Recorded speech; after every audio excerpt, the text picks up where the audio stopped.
Hey guys, Orack here, back with another training video. And this time, we train under the belovable Pan, the most loved character of Dragon Ball GT. Sarcasm intended. And yeah, when I found out that Pan was a mentor in the game, I was really doubtful of it and didn't really expect it. Because she's not really a beloved character at all, and most people don't really can't really stand her, and I can understand that. But I liked the surprise of the event, and I wanted to try her out, anyways. And she's got all those weird moves like the para para dance, from the most belovable moment in Dragon Ball GT, again sarcasm intended. But she does have some good moves that I believe, well, they won't have that much application in the online matches, but they could help in some instances, like building a certain moveset and using.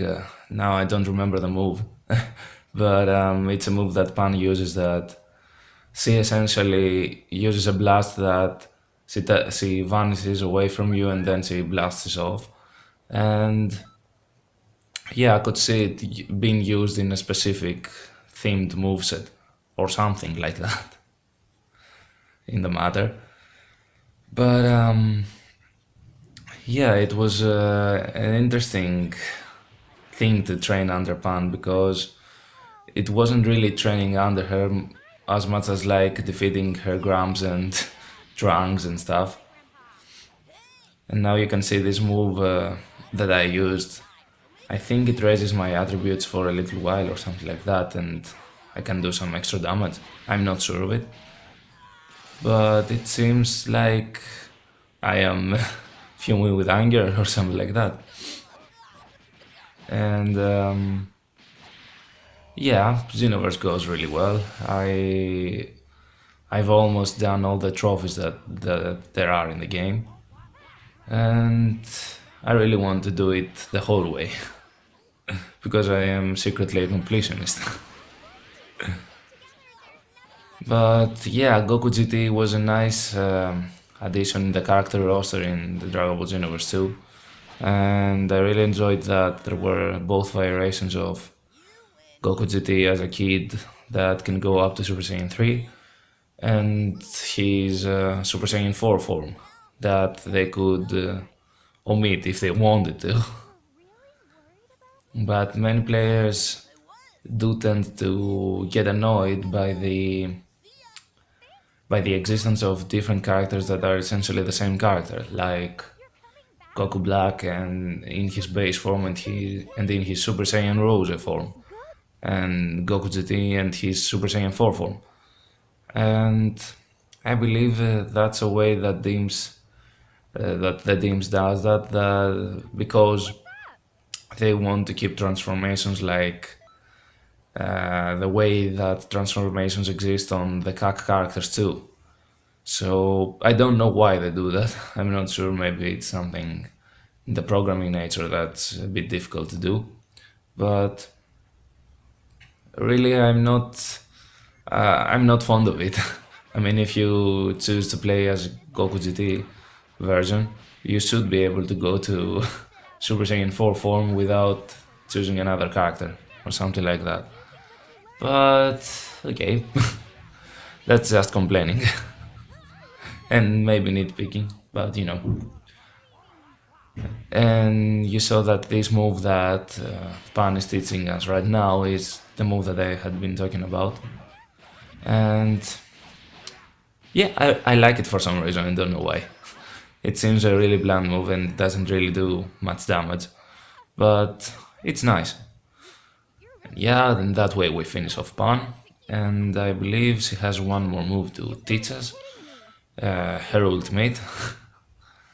And it does, her ultimate has some nice animation to it, which I didn't really expect, to be honest. And really, training under Pan brought back memories of watching Dragon Ball GT. And the thing was that when Dragon Ball GT aired in the Greek television, well, it didn't air in Greek television. We had some DVDs that we could buy off some stores and watch GT in the Greek version, let's say.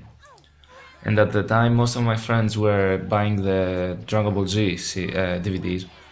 And because I thought that, okay, I've been collecting the Dragon Ball Z DVDs up to now, but I can watch them from my friends.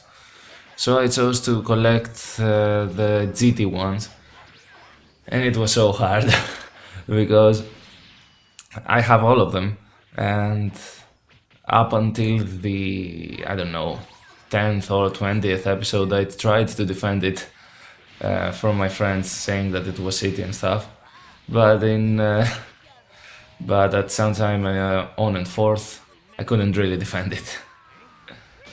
The only good things that existed in the GT franchise, I believe, were the GT Goku's Super Saiyan 4 form, and maybe some of the ideas that it had, not the execution though. Like, I really like the baby saga, not like in the way it was portrayed in the GT, but its idea behind it. I mean, bringing back the old Tafel Wars thing with the Saiyans and the Super Saiyan 4, form that goes back to the Saiyan roots. It's a really nice touch, and it brings back the series to a place where most people really are fond of, which are science and Planet Vegeta and its story and stuff.